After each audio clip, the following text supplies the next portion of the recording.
Bonjour à toutes et à tous. Je vous propose de démarrer ce webinaire qui va nous occuper durant 1 heure.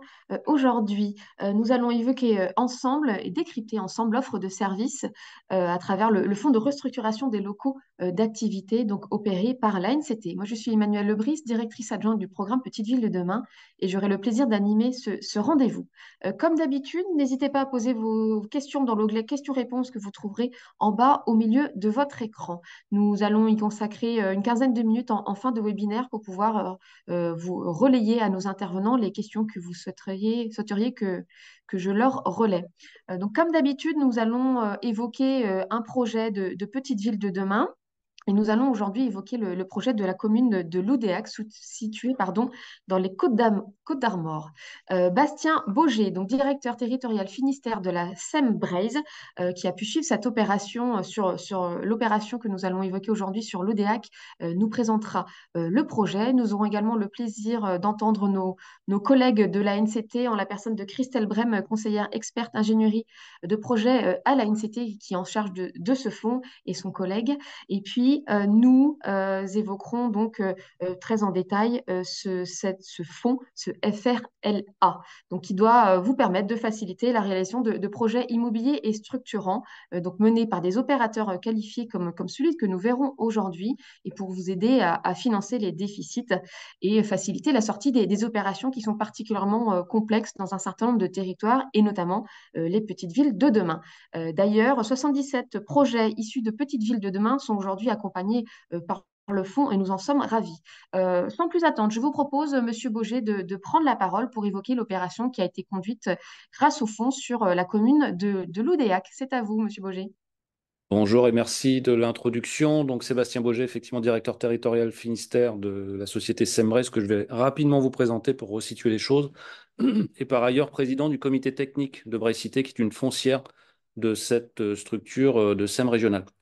Donc slide voilà. Donc pour vous situer, Sembrace aujourd'hui, c'est une structure de société d'économie mixte régionale qui intervient sur les 4 départements de la région Bretagne avec un capital à hauteur de 15 millions, un peu plus de 15 millions d'euros, recapitalisé ces derniers temps d'ailleurs, avec un actionnaire majoritaire et principal qui est donc la région Bretagne à hauteur de 71%.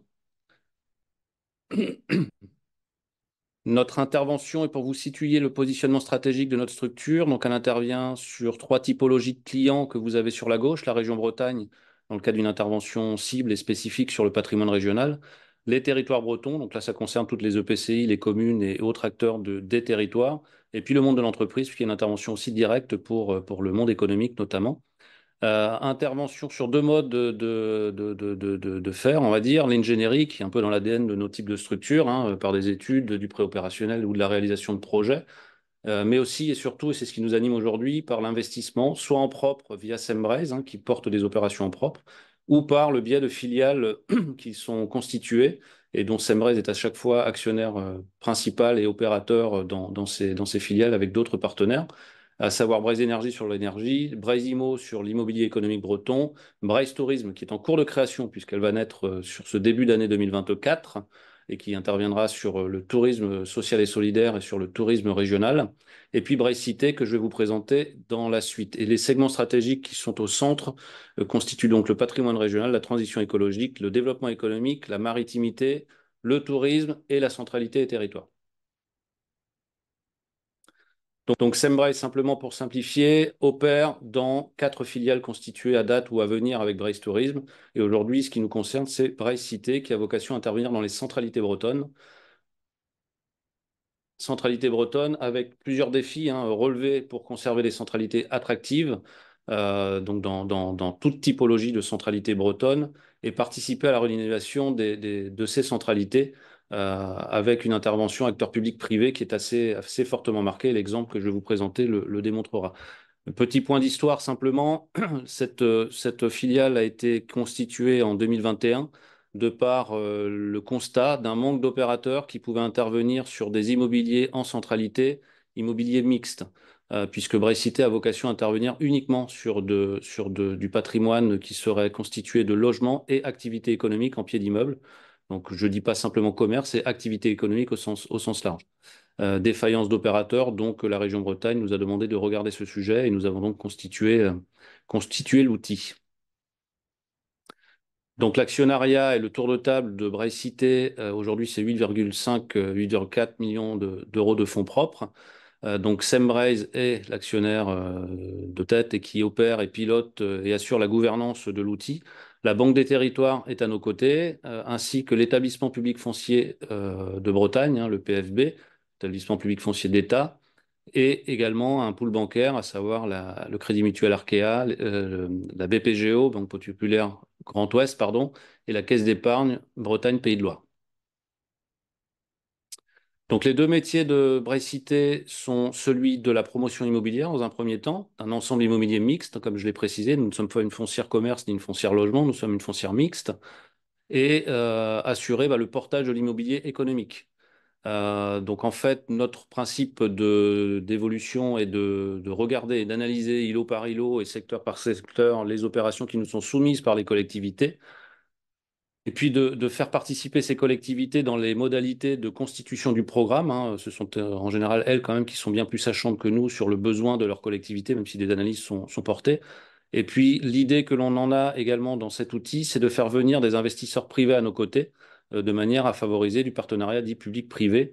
Donc Bray-Cité, qui est une SAS, hein, statut SAS, s'associe à de la promotion privée pure, de manière à, un, partager le risque, deux, faire intervenir des acteurs privés sur ces immobiliers et porter les modèles économiques de manière pérenne. Voilà. Alors, pour les critères d'intervention, puisqu'on a un process et une comitologie que je vous présenterai rapidement après, les critères que l'on regarde essentiellement, hein, évidemment c'est très simplifié ce que je vous mets à l'écran, il faut que ce soit des projets de centre-ville ou de centre-bourg en Bretagne qui contribuent à renforcer la centralité, qui assure des mixités, comme je l'ai dit, habitat et activité économique, qu'il y ait un partenariat avec la collectivité pour accompagner la réussite du projet. L'exemple de l'Oudéac que je vais vous présenter est assez saillant en ce sens, et du partenariat avec des opérateurs, comme je viens de vous dire, de manière à aboutir à un modèle qui soit compatible avec la localisation du projet, puisqu'on est toujours sur une équation très compliquée d'équilibre prix de sortie, prix de construction, qui en général, eux, ne baissent pas ou peu.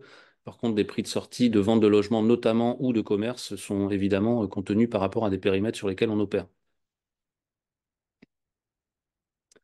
Donc le rôle de promoteur, en fait, Bray-Cité est sollicité à l'amont par la collectivité, à qui on demande de regarder un immobilier bâti à réhabiliter ou un foncier en dents creuses ou un foncier ou un bâti à déconstruire et à reconstruire, ce qui était le cas à l'Oudéac.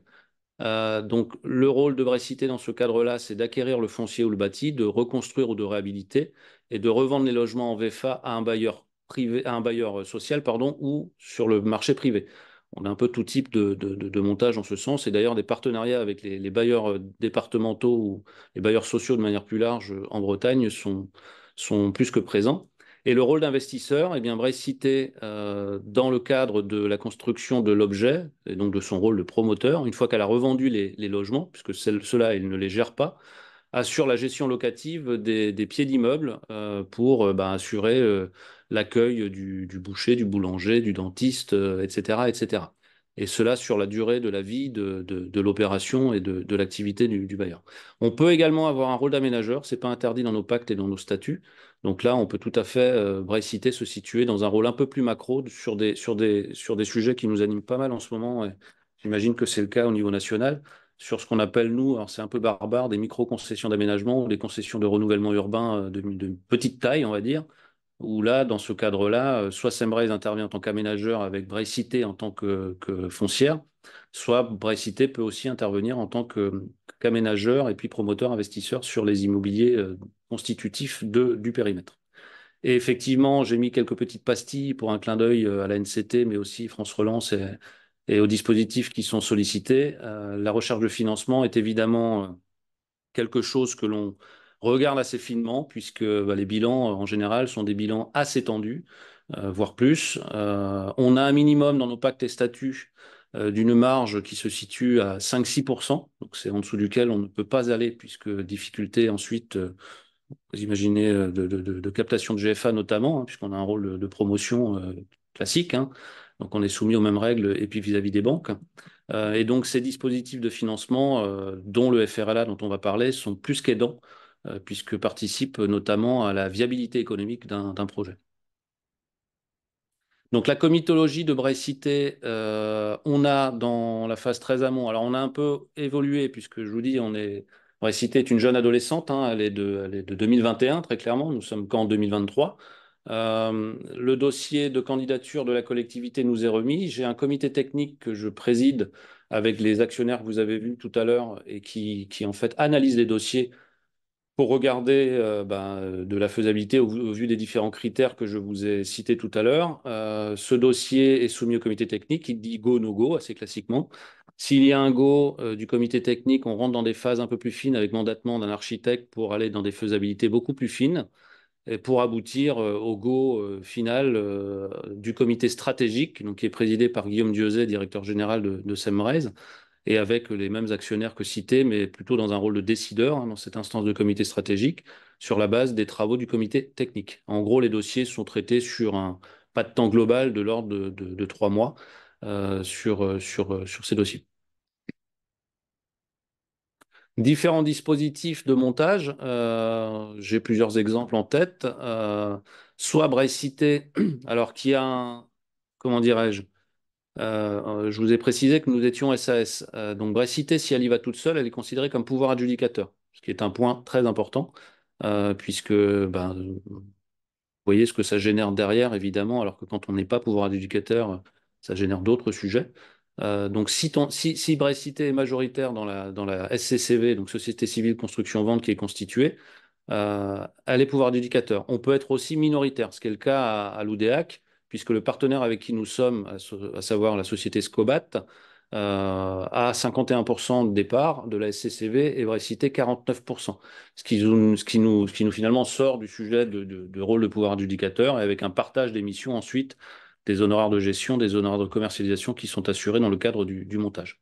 Et Bray-Cité peut évidemment aussi aller toute seule sur des petites opérations en tant qu'opérateur, promoteur et investisseur de la même manière. Donc différents cas de figure que l'on explore à chaque fois en favorisant le partenariat évidemment. Si on en vient à Loudéac, jolie petite commune des Côtes d'Armor, donc j'ai essayé de mettre un petit point pastille rouge sur la carte de Bretagne. Donc c'est une commune qui est petite ville de demain, qui a aujourd'hui environ 10 000 habitants, qui fait partie d'une communauté de communes de petite taille, qui a bénéficié donc sur un îlot vraiment centre-ville, proximité de la poste et d'une place importante de la commune, d'un dispositif de fonds friches qui a permis à la collectivité, un, d'acquérir dans un premier temps l'immobilier qui était très très très dégradé, et deux, de pouvoir déconstruire cet immobilier très dégradé de manière à libérer une dent creuse. Il y a eu également des subventions de la région, puisque la collectivité avait été éligible à un appel à manifestation d'intérêt en 2019 de la région Bretagne, dans le cadre d'un aménagement plus global, hein, de l'aménagement du centre-ville de l'Oudéac, et dans lequel il y avait cette poche un peu structurante. Et le dossier de fonds de restructuration des locaux d'activité avait été déposé effectivement au titre de Bray-Cité, dans le cadre du projet qui nous avait été soumis. Donc, le processus a été assez simple. La collectivité nous connaissait par ailleurs, puisqu'on est pas mal intervenu sur la commune par l'équipe des Côtes d'Armor sur des études de centralité. C'est au moment à peu près où naissait Bray-Cité. De par ces échanges, la collectivité a souhaité que Bray-Cité puisse intervenir, puisqu'il y avait des faillances d'opérateurs, très clairement, hein, on est sur des secteurs très détendus d'un point de vue commercialité. Et le modèle économique de Bray-Cité permettait, de par une mise à nu de la parcelle par la commune, hein, qui a financé la mise à nu de la parcelle, et de part du fonds de restructuration des locaux d'activité capté auprès des équipes de Madame Brême, de pouvoir avoir un bilan qui se tienne avec des prix de sortie sur le logement et surtout sur la partie commerciale. Puisque, on vous l'expliquerait bien mieux que moi, Madame Brême, tout à l'heure, mais le fonds de restructuration des locaux d'activité participe à hauteur de 50% du déficit de la partie commerciale de la construction, et ce qui était plus qu'aidant dans le dispositif que nous montions à l'époque, puisque prix de sortie étant ce qu'ils sont. Voilà.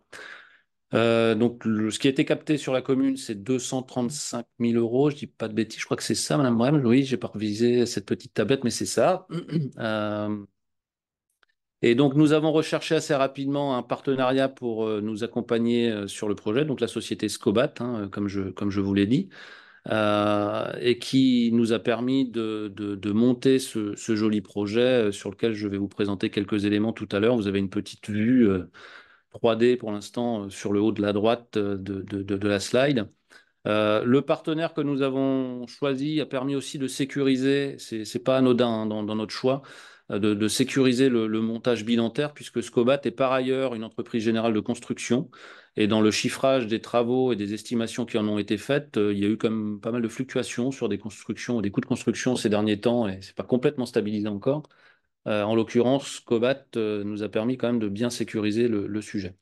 J'ai oublié de dire qu'il y a eu une petite consultation d'architectes qui avait été organisée auprès de jeunes équipes d'architectes, puisqu'il y avait aussi une volonté de faire travailler des équipes d'architectes jeunes, dynamiques et ayant vraiment envie de se donner sur ce genre de dossier un peu complexe quand même. Et en l'occurrence, une équipe a été retenue, à savoir la société Balsa des Côtes d'Armor, qui intervient en tant que prestataire pour notre SCCV qui est constitué. Le programme, donc là, j'ai pas la souris, mais vous voyez la grande rue qui est sur la gauche, donc c'est la rue Moncontour, sur la photo de gauche. Vous avez le plan de masse.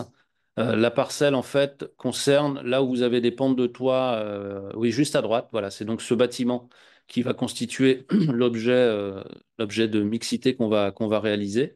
Juste à droite, à nouveau, vous avez la place de la Poste, avec la Poste et le bâtiment de la Poste, qui d'ailleurs, de fait, génère une appétence de par l'opération de l'îlot Cœur-Loudia, puisqu'on l'a nommé comme tel, parce que la Poste Immo est aujourd'hui vendeuse de cet immobilier, et d'une réflexion que nous avons avec la collectivité, l'enjeu étant de pouvoir proposer demain un parcours et une commercialité un peu plus importante sur ce secteur un peu stratégique de la commune. Et donc, vous voyez au nord de l'îlot que nous allons travailler, il y a une venelle qui sera constituée de manière à créer cette porosité de par la rue Moncontour qui est très passante vers la place des anciens combattants, je crois qu'elle s'appelle comme ça, qui est donc juste en face de la poste, avec un aménagement d'espace public qui sera constitué et constitutif de par les réflexions que la collectivité avait d'ores et déjà engagées. Et donc, ce que vous voyez à droite, ce sont les images projet. Donc, une architecture assez audacieuse. Je me souviens d'un des mots d'une personne du micro-jury qu'on avait monté qui était élu à la commune de Loudéac en disant il n'y a pas de raison que Loudéac ne puisse pas se payer ce type d'architecture. Il n'y a pas que Rennes qui puisse avoir ce joli type de bâtiment. Donc, très content à ce que Brest Cité puisse participer, même si les bilans restent très tendus, à pouvoir travailler en sobriété sur certains sujets, mais avec un geste architectural assez marquant, puisque le bâtiment va aussi faire un petit peu objet de totem hein, dans le centre-ville de Loudéac, avec cette architecture de toit que l'on y retrouvera. Et donc, vous voyez donc, dans la partie supérieure les logements qui seront développés par des systèmes de loggia et tous traversants. Et sur la partie pied d'immeuble, donc là, vous avez deux vues essentiellement de la coursive, avec un pied d'immeuble qui va réunir les parties commerciales. Voilà. Donc simplement les éléments programmatiques, je ne rentre pas dans le détail, c'est une douzaine de T2 qui sont préfléchés, plus 8 T3. Et sur la partie commerciale, c'est 500 mètres carrés de commerce qui sont divisibles en deux, trois cellules. Et donc vous avez une autre image pardon, en haut à droite où vous voyez le pied d'immeuble qui va développer ces surfaces commerciales. Quelques autres images de cette architecture. Donc là, on sent sur la photo de gauche, par exemple, l'îlot de la Poste, vous le sentez peut-être un peu moins, c'est de la perspective 3D, qui va finalement connecter la rue Moncontour, qui est juste en bas, vers le fond de l'îlot de la Poste. Et donc ça vous montre finalement ce qu'a généré la faisabilité de cette opération de par le montage un peu compliqué. On y a passé du temps, hein, quelques heures, à essayer de trouver les modalités économiques, d'une part, et je remercie encore la NCT hein, de participer à ce projet parce que sans cela, clairement, ça n'est pas faisable. Hein. Et donc là, en l'occurrence, ce que vous avez sur la gauche, c'est l'immeuble que nous allons, le patrimoine que nous allons réaliser avec les 20 logements et le commerce. Vous voyez la connexion avec la Placette et finalement le bâtiment de droite, qui est l'ancien centre de tri de la Poste, va être réhabilité dans un second temps, hein, pour recréer un linéaire de façade commerciale sur cette partie sud et de manière à reconnecter sur la partie place générale de la collectivité. Donc sur la partie montage, j'en ai un petit peu parlé, ça vous donne les grands éléments programmatiques. C'est environ 1850 mètres carrés de surface de plancher, 20 logements, je vous en ai parlé, 500 mètres carrés de surface utile. C'est un prix de revient à hauteur de 3 860 000 euros et un prix de vente à 4 100 000. Il y a une vente à vil prix de la collectivité sur cette opération. Et donc, le niveau de marge minimum qui nous était imposé dans le cadre de nos pactes et statuts, c'est le différentiel entre évidemment le prix de revient et le prix de vente, ce qui correspond à peu près à 6% sur cette opération. Et donc, le principe de vente à vil prix, qui était un sujet très discuté, qui a fait l'objet d'une discussion en délibération du conseil municipal, puisque ça se justifie, une vente à vil prix. C'est un des seuls dispositifs, d'ailleurs, j'en profite pour le dire. Euh, Aujourd'hui, sur des opérations de ce type, Brexité a quand même du mal, hein, sur certains projets, à rendre viables les opérations, surtout dans les secteurs les plus détendus. Aujourd'hui, nous n'avons guère que le FRLA et la participation indirecte de la collectivité par le biais de la vente à vil prix ou à prix discuté pour que le périmètre bilantaire puisse se tenir. Donc là, en l'occurrence, ce qui avait été discuté avec la collectivité, c'est donc cette vente à prix, à vil prix, voilà. Et par ailleurs, les contreparties étaient évidemment la création de logements correspondant aux attentes du PLH à une programmation commerciale qui soit en adéquation avec le besoin et le DAC de la collectivité.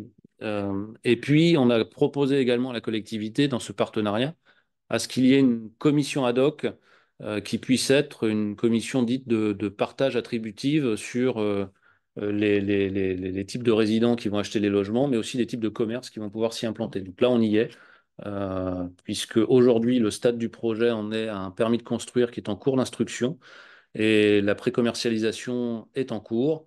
Et donc, on envisage de démarrer cette opération, on va dire, au premier trimestre 2024 pour une livraison en 2025. Donc ça, je vous en ai parlé, c'est le montage de la société civile construction-vente entre Brest-Cité et Scobat. Et voilà la jolie photo de l'opération, du lancement de cette opération que nous avons nommée, et c'était sans doute la chose la plus compliquée, c'est de trouver le nom de cette opération. Nous ne voulions pas trouver un nom type les terrasses de machin ou le truc 2, et donc nous avons nommé cette opération de manière unanime Cœur Loudia, qui veut dire en gallo le cœur de Loudéac. Voilà. Et donc cette photo, c'était la réunion enfin, l'opération de lancement où Mme Brem nous a fait l'honneur d'être présente avec le président de la région Bretagne qui est juste derrière elle, et puis nos acteurs coactionnaires et partenaires de cette opération, dont la collectivité, le maire étant à côté de Mme Brem sur la photo, si vous la reconnaissez, parce que c'est peut-être un peu loin. Et voilà. Voilà, je pense que j'ai tenu le timing. C'est parfait. Merci beaucoup pour cette très belle présentation, Monsieur Boger, qui illustre bien voilà, comment on peut être ambitieux au sein des petites villes de demain, malgré toutes les contraintes comme celles que vous nous avez présentées. Je vous propose maintenant d'entendre Christelle Brem, donc conseillère experte ingénierie de projet donc, au sein de l'ANCT, qui est accompagnée de Paul Gigot dans son équipe pour présenter un peu les modalités d'accès à ce fonds de restructuration des locaux d'activité. Christelle, c'est à toi. Oui, bonjour à tous. Donc, changement de saison, effectivement, puisque le lancement de l'opération de l'OUDEAC date d'il y a quelques mois et donc forcément, euh, dans l'intervalle, les tenues changent. Mais ceci dit, c'est intéressant d'avoir le témoignage de Monsieur Boger et puis de voir concrètement, en fait, ce que peuvent produire des opérations de restructuration d'immobilier commercial artisanal dans les territoires, avec beaucoup de choses qui ont été dites et qui me semblent intéressantes, le portage politique effectivement de cette opération et finalement la mobilisation de tous autour de ce projet qui a du sens pour le territoire, euh, et un accompagnement donc de la NCT qui ne constitue finalement qu'une brique de l'édifice et qui s'inscrit dans le cadre des mesures destinées à accompagner la reconquête commerciale des territoires les plus fragiles. On a effectivement le fonds de restructuration des locaux d'activité qui est le dispositif le plus ancien, mais encore relativement récent, qui a autant d'ancienneté en fait que Brest-Cité avec une création en 2021 dans le cadre du plan France Relance euh, et un dispositif qui aujourd'hui en fait s'inscrit dans l'écosystème institutionnel et qui du coup a eu la chance d'être pérennisé et qu'il le sera à nouveau en 2024 puisqu'on aura à nouveau une enveloppe de 25 millions d'euros issue des crédits du Fonds vert en 2024. Et on se réjouit d'avoir pu accompagner depuis 2021 d'ores et déjà, Emmanuel l'a dit tout à l'heure, 77 opérations situées dans des petites villes de demain. Et ce qui me semblait intéressant aussi, c'était de vous rappeler en fait la complémentarité qu'on a recherchée nous-mêmes pour euh, finalement accompagner les territoires dans leur stratégie de redynamisation commerciale, avec une deuxième mesure qui est plus récente et qui a été lancée par les ministres le 11 septembre dernier et qui est le plan de transformation des zones commerciales de périphérie, donc avec l'annonce de premiers lauréats euh, en tout début d'année prochaine et la fierté aussi d'avoir eu des villes, petites villes de demain en fait parmi les candidats de cette expérimentation qui va plutôt concerner des zones commerciales assez denses en termes de contenu, mais qui se trouvent parfois implantées en périphérie de petites villes de demain. Et puis également, troisième mesure, donc celle qui vise à soutenir l'installation de commerces multiservices ou itinérants en milieu rural, avec là aussi la capacité à accompagner les projets immobiliers, mais aussi à accompagner l'implantation des futurs commerçants.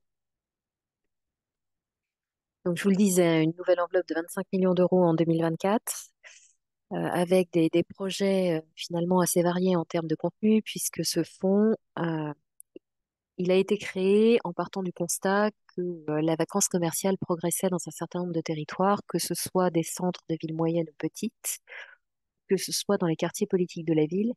Et donc ce fonds, il a vocation finalement à aider les opérateurs ou les collectivités euh, à à faire émerger ces projets pour permettre en fait la recomposition de la diversité de l'offre commerciale, artisanale ou de services dans euh, des territoires qui ont besoin finalement qu'on leur redonne de l'attractivité et le sujet commerce fait partie de ces éléments d'attractivité du territoire.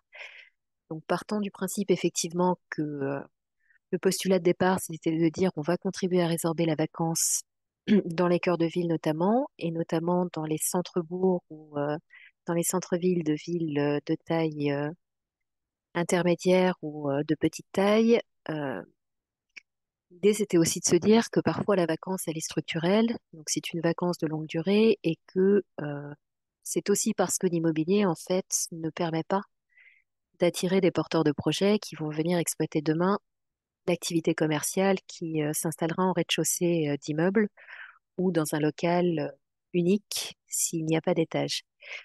Et donc, ce fonds, il a effectivement vocation à financer des déficits d'opérations immobilières euh, pour permettre en fait la transformation de ces immeubles et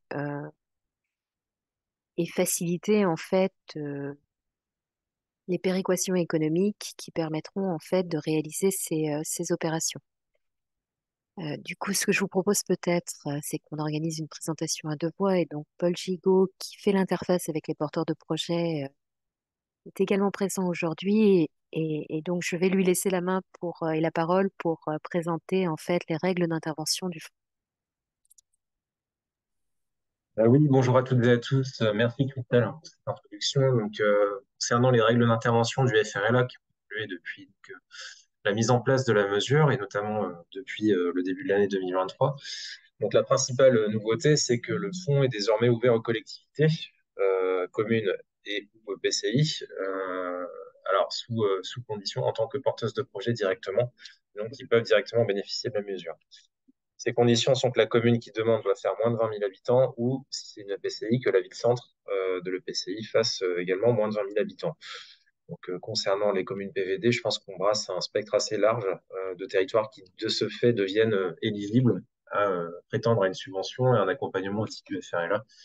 pour des opérations qui seraient portées en régie. Donc, on a également élargi le champ d'intervention du FRLA à des projets qui peuvent être destinés à des activités type économie sociale et solidaire, ainsi qu'à tout type de projet visant de l'hébergement touristique indépendant, à condition pour ces deux destinations qu'un effet levier puisse être démontré sur le tissu commercial local. En gros, que l'arrivée de ces projets et implantations permettent localement d'assurer une reprise et une redynamisation des commerces qui sont déjà en place ou l'arrivée de nouvelles enseignes. Sur le financement que propose ce fonds, donc on peut aller financer jusqu'à 50% du déficit des opérations concernées, toutefois dans la limite de 670 euros du mètre carré pour des opérations de requalification et de rénovation de locaux existants, et 550 euros du mètre carré pour des opérations qui seraient situées en QPV, alors ça va moins vous concerner, ou également pour tout ce qui est construction neuve, qui là, peuvent plus vous concerner. Enfin, on a souhaité également, dans le cadre des nouvelles règles, simplifier le process de contractualisation et, dans le cadre de la première enveloppe, passer systématiquement par un double niveau contractuel. Aujourd'hui, on s'autorise, lorsqu'on a des opérations qui sont suffisamment mûres et avancées pour pouvoir démarrer assez rapidement, de ne contractualiser qu'une seule fois avec le territoire qui en fait la demande, pour donc gagner un petit peu de temps sur cet aspect administratif. On a également ouvert la possibilité de verser un premier acompte de 50% au démarrage des travaux, donc ce qui permet là aussi de décaisser, en ce qui nous concerne, un peu plus rapidement, et aux porteurs de projets de bénéficier d'un peu plus de fonds lorsqu'ils démarrent son opération. Avant, on procédait par appel de fonds. Je te laisse peut-être la main sur le nombre de dossiers sur le FRLA première enveloppe. Ouais, sur la suite. Alors, effectivement, on avait une première enveloppe de 60 millions d'euros sur 2021-2022 qui émanait des crédits relance. Donc, à partir de 2023, le choix a été fait de financer cette mesure dans le cadre des crédits du Fonds vert. Pour autant, on a accompagné globalement, et tout territoire confondu, en 2021-2022, 42 opérateurs, puisque à l'époque, on n'avait pas ouvert le fonds aux collectivités pour des projets de taille modeste.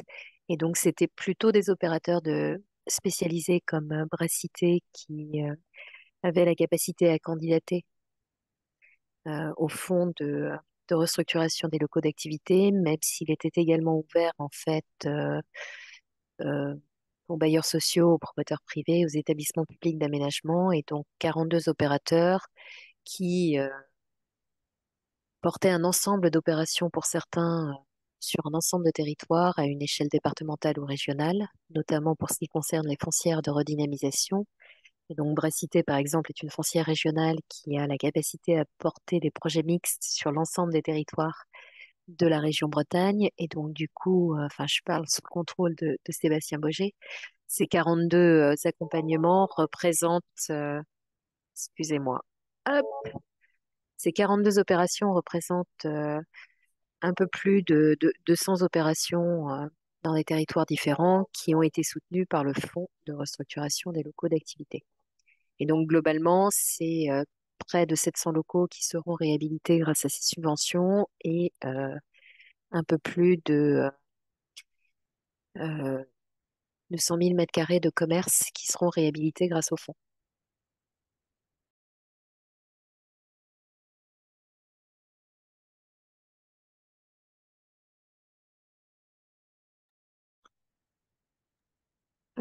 Pardon. Paul et Christelle, c'était la fin de votre intervention ou vous souhaitiez prendre la suite? Donc, du coup, effectivement, en synthèse, depuis la création du fonds et sa mise en place, on a 77 projets, tu l'avais rappelé en introduction, accompagnés dans des petites villes de demain, donc, dont 5 projets qui ont été portés en régie, qui seront portés en régie par des communes. Euh, on a la chance de pouvoir accompagner en fait des collectivités ou des opérateurs très en amont de la réalisation des projets, même si La contrainte pour nous, c'est que, et pour les porteurs de projets, c'est que ces projets se réalisent dans un délai de 5 ans. Mais quand bien même vous n'auriez pas réalisé la maîtrise foncière d'ores et déjà, vous pouvez candidater pour commencer à travailler sur les équations financières des projets et vérifier dans quelle mesure le fonds est en capacité à vous accompagner. Donc, on a, depuis l'ouverture du fonds aux collectivités, et donc en 2023, 5 projets donc, qui seront portés en régie par des communes PVD et qui sont accompagnés par le fonds. Et donc, au total, pour les communes PVD concernées, ça représente près de 120 locaux qui seront réhabilités avec une taille moyenne d'opération par commune qui est de 1,5 locaux. Et donc au total, ça représente 8,44 millions d'euros de subventions, soit un peu plus de 100 000 euros de subventions par opération. Voilà, l'idée c'était aussi d'être plutôt synthétique. On a la chance aujourd'hui de voir se concrétiser certains projets qu'on a financés dès 2022. Euh, Je pense par exemple à une opération à Parthenay qui est en train de prendre forme, qui était portée par voilà, quelqu'un qui euh, habite le territoire et qui est très attaché au territoire et qui, à l'issue de sa vie professionnelle, en fait, avait quelques ressources pour s'impliquer dans le territoire et donc qui aujourd'hui porte une opération immobilière à un emplacement stratégique avec l'idée aussi de faire effet levier sur le reste du tissu commercial local. Et donc, quand on voit effectivement ce type d'initiative se concrétiser et qui passe souvent par un attachement fort au territoire, que ce soit celui des foncières ou celui des opérateurs privés, euh, ben, on est ravis parce que on sent bien que ça permet de redonner de l'attractivité au territoire. Et donc, on vous invite fortement effectivement à travailler plutôt dans ce sens. Et si vous avez besoin effectivement d'informations complémentaires sur les modalités de fonctionnement du fonds, on a une adresse générique commune à tous les dispositifs qui est fondscommerce@nct.gouv.fr. Et donc, c'est le clap de fin de la présentation, mais sans doute pas le clap de fin de nos échanges dans le cadre de ce webinaire. Tout à fait. Merci Christelle. Merci Paul. Je prenais le temps de prendre connaissance des questions écrites qui n'ont pas encore récolté de réponse et celles qui, je crois, ont récolté la réponse de Paul sous le nom de Christelle, si, si je suis bien. Bref, peut-être évoquer quelque chose qui a été posé par écrit et qui mérite peut-être d'être entendu par tout le monde. C'est le périmètre des communes bénéficiaires puisqu'il a été posé la question, est-ce que ce sont uniquement les communes signataires d'INORT qui sont éligibles au dispositif? Je vous relais la question, mais vous avez, il me semble, répondu que c'était le cas. Enfin, je vous laisse, Paul ou Christelle, compléter la réponse oralement. Paul, peut-être? Alors, j'étais en train de taper une réponse sur une autre question. J'ai pas entendu la fin de la question. Je suis désolé. Est-ce que tu peux juste Revenir sur, pardon, j'ai répéter? peut-être pas été claire non plus sur le périmètre des territoires éligibles. Est-ce que c'est Ah, uniquement les communes ORT? Est-ce que c'est plus largement d'autres communes comme non, les c'est petites villes de demain et autres bénéficiaires du programme? alors, de manière globale, le FRLA est ouvert aux territoires qui sont dits en difficulté, donc Action Cœur de Ville, Petite Ville de demain, bien évidemment, zone de revitalisation rurale, zone d'aide à finalité régionale, donc UPV. Effectivement, qui peut être élargi aux communes ayant contractualisé une ORT, donc sans forcément être directement lié par une convention PVD. Si elle est liée à une convention ORT, on peut prétendre à un accompagnement. En fait, ce qui nous semble intéressant dans la totalité des programmes qu'on a évoqués à l'instant dans le cadre d'une ORT, c'est vraiment le cadre partenarial qui est constitué pour faire avancer les projets des communes. Et donc, du coup, si ce cadre partenarial est constitué, on considère nous-mêmes qu'on a les meilleures chances, en fait, que l'opération ou le projet de requalification commerciale soit réussi. Donc, du coup, c'est pour ça que, voilà, on a adressé le fonds à ces programmes périmètres ou opérations de revitalisation des territoires.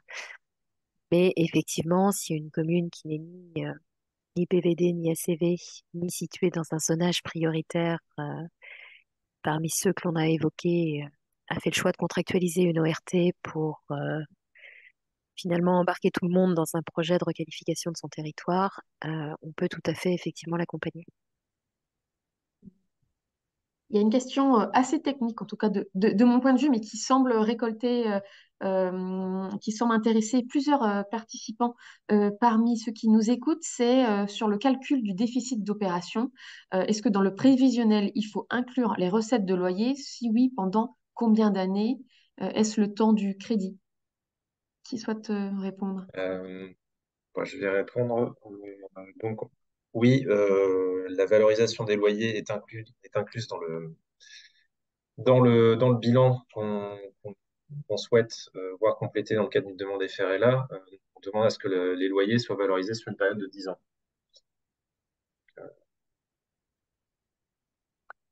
Très clair. Une autre question sur les opérations éligibles économie sociale et solidaire tourisme. Qu'attendez-vous comme, entre guillemets, preuve de l'effet levier sur le tissu commercial local? Bah, il n'y a pas de formalisme clairement établi. Ce qu'on souhaite avant tout, c'est déjà dans un premier temps que le projet s'inscrit bien dans la stratégie globale du territoire en matière de redynamisation commerciale. Donc, par rapport aux documents de planification urbaine, notamment, on est bien dans un objectif global d'aller redynamiser un centre-bourg et donc le projet ESS ou hôtellerie indépendante vient y contribuer à ce titre. Donc, c'est quelque chose qu'on vient vérifier. Chose qu'on n'a peut-être pas dit dans le cadre de la procédure et de l'instruction des demandes, c'est que lorsqu'on analyse et reçoit une demande, on la transfère dans un second temps, après avoir vérifié sa complétude, au niveau local, donc à des interlocuteurs identifiés au niveau de chaque DDT, qui vont émettre un avis en opportunité sur le projet. Ces personnes sont réputées avoir une meilleure connaissance que nous du contexte local et des projets qui ont cours, et donc sont en capacité là aussi à nous éclairer sur cet effet levier des futurs, des projets qui font objet des demandes. Merci beaucoup. Peut-être pour compléter, Merci. Emmanuel, Oui. désolé. Voilà, pour être très direct sur le sujet, une fois que le dossier a été instruit par le niveau local, on le présente à un comité technique, en général, qui est très attentif, notamment parce qu'on a eu un rapport de la Cour des comptes qui invitait le FRLA à se repositionner sur son cœur de cible initial, qui était le commerce ou l'artisanat. Euh, donc, comité technique qui est très attentif au fait qu'on puisse objectiver les retombées sur le tissu commercial environnement et l'effet d'entraînement possible à travers une opération un peu significative ou complémentaire en matière d'économie sociale et solidaire ou d'hébergement hôtelier. Donc c'est pour ça que voilà, enfin tous les arguments qui seraient de nature en fait à faire la démonstration au comité technique que cette opération va impacter positivement le fonctionnement du tissu commercial et des commerçants qui sont d'ores et déjà en place et de nature en fait à emporter une décision de subvention qui, sans ça, en fait, serait peut-être plus difficile à prendre. Il y avait également des questions sur les interlocuteurs locaux que nous avons à plusieurs reprises évoqués et sur lesquels Paul a précisé les interlocuteurs. Ça me permet de rebondir que de façon générale, quels que soient vos projets au sein des petites villes de demain, vos interlocuteurs sont au sein des services de préfecture ou direction départementale des territoires.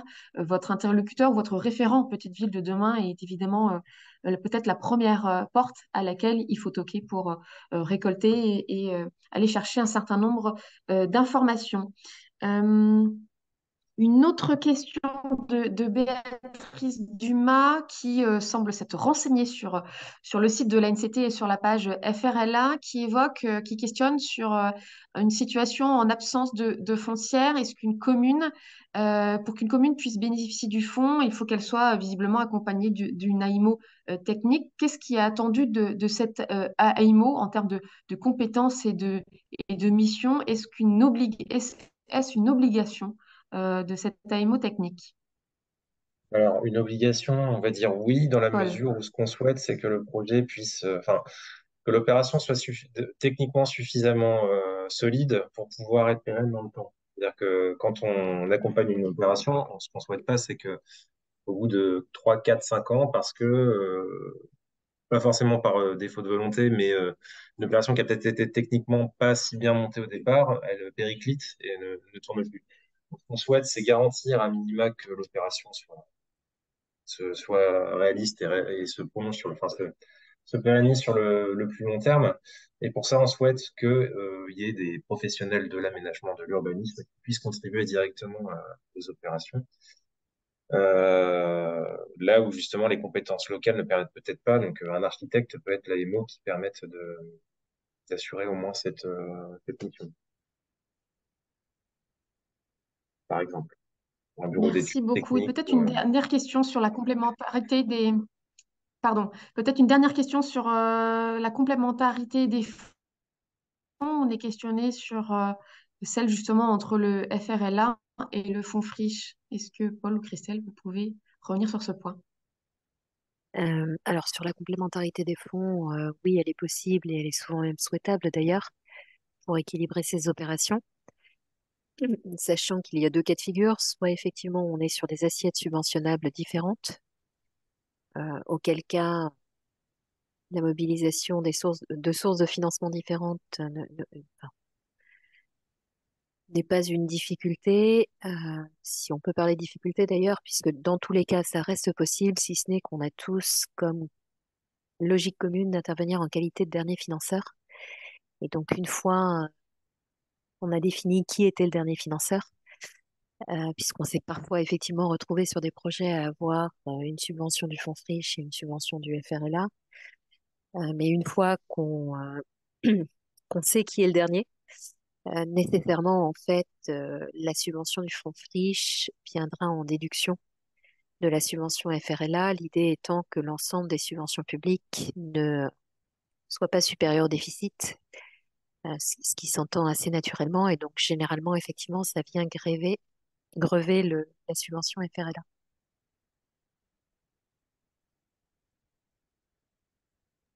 Merci beaucoup, Christelle. J'étais en train de rechercher les engagements du fonds Friche dans les petites villes de demain, mais je n'arrive pas à remettre la Alors, main dessus.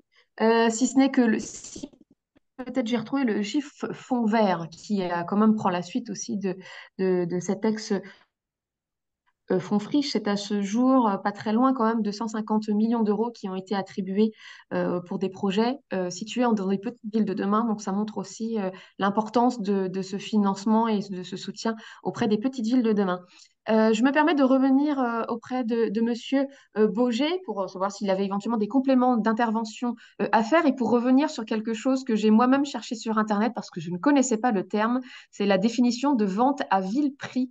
C'est l'occasion de vous redonner la main, Monsieur Boger. Oui, alors peut-être, je fais un pas de côté avant de répondre à cette question. Sur le sujet de l'UDEAC, puisque le cas de figure s'est présenté, il y a eu du fonds Friche effectivement capté par la collectivité dans le cadre des protos-aménagements qui étaient à réaliser sur cette parcelle et qui a permis, et je sais que, pour pas le citer, Monsieur le Provost, directeur général des services de la collectivité, a beaucoup œuvré en la matière et a permis de participer à l'équilibre global. Et c'est ensuite que le FRLA est arrivé dans le cadre du dispositif du montage par la foncière de l'immobilier mixte que je vous ai présenté. Sur la notion de vente à vil prix, en fait, la vente à vil prix, c'est une vente à un prix quasi nul ou dérisoire. C'est comme ça que ça se, comment dirais-je, définit. Alors, je ne suis pas juriste, mais enfin, en tout cas, c'est comme ça que ça se pratique. C'est-à-dire qu'un un immobilier acheté à 100 pour permettre à ce que l'opérateur puisse réaliser son opération, la collectivité, de par un processus spécifique, hein, c'est pour ça que je vous ai mis une petite slide tout à l'heure avec une délibération justificative, etc., puisqu'il y a une estimation des domaines qui est nécessaire côté collectivité. La collectivité peut tout à fait dire, sur la base de cet argumentaire délibéré, j'accepte de vendre pour que l'opération se fasse dans ces conditions à un prix inférieur à la valeur de ce qui est estimé par les domaines, notamment, ou de la valeur de ce que j'ai pu acheter, et qui permet de réaliser l'opération. Merci beaucoup. Je crois que nous arrivons au terme de ce webinaire. Nous avons pu traiter les questions au fil de l'eau, comme les dossiers le sont d'ailleurs, puisqu'il y avait une question sur les dates d'ouverture d'analyse des dossiers. Donc en fait, il faut constituer son dossier et en faire et le déposer. Donc n'hésitez pas à vous en saisir. Merci vraiment à nos collègues de l'ANCT et à vous, Monsieur Boger, pour vos interventions qui ont me semble-t-il, était très clair. C'était pour nous le dernier webinaire, le dernier décryptage de l'offre de service et le dernier webinaire d'ailleurs tout court que la direction de programme de l'ANCT vous propose à vous, petite ville de demain. Sachez que le replay sera disponible dès cet après-midi pour celles et ceux qui souhaiteraient écouter ou réécouter les échanges et les interventions. Nous n'avons plus qu'à vous souhaiter de très bonnes fêtes de fin d'année et j'espère vous revoir tous très vite dès nos prochains rendez-vous numérique ou présentiel l'année prochaine. Très bon après-midi à tous, à bientôt. Au revoir.